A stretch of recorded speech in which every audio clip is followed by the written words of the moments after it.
So what do we really know about this? What questions should we be asking? What questions should we be allowed to ask without being attacked as foreign agents? Peter Ford is the former British ambassador to Syria. He works for a group that has been described as pro-Assad, though he can describe it himself, and he joins us now. Mr. Ambassador, thank you for coming on.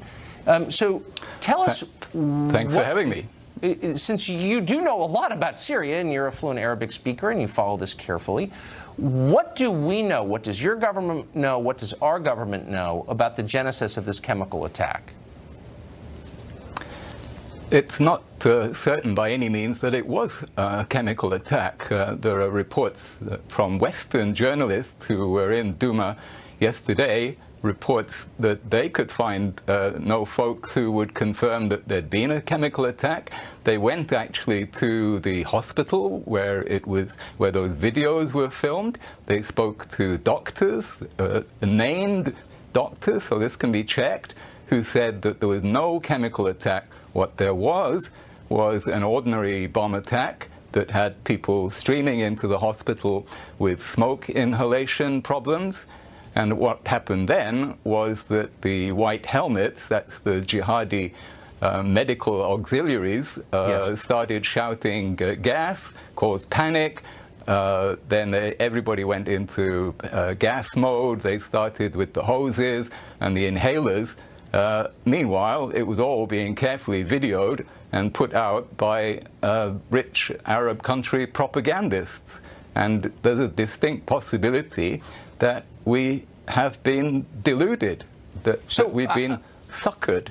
I think the president's advisors have served him extremely badly. They've not been asking the hard questions like, who are these white helmets? Was the president told that these are the people who have helped in beheadings, who have literally been picking up the pieces? Are these the people that he thinks would be good witnesses? Did they tell so let me stop you and say I'm at a bit of a disadvantage. I'm not an Arabic speaker. I don't really know what happened. I have no idea. Here's what I do know, though, as an observer of government, is that before you launch any kind of attack, you need to explain to your population why you're doing it, and your explanation has to hold water, because this is a democracy, after all. What do you think, but no government involved bothered to do that, so what do you think, if you could quickly sum it up, the point of this is? What's the actual point of this?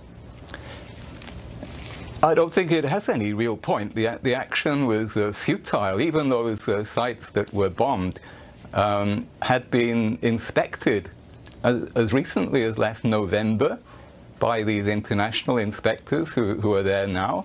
Did the president's advisors tell him that they'd been inspected recently and given the all clear?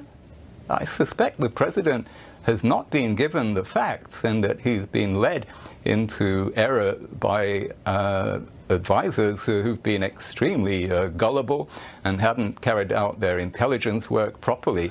This has all the hallmarks of an intelligence fiasco. Yes, it does. And those don't tend to go away. They linger. When you mislead the public, they don't forget it. Ambassador, thank you for the perspective on that. I appreciate it. You're welcome.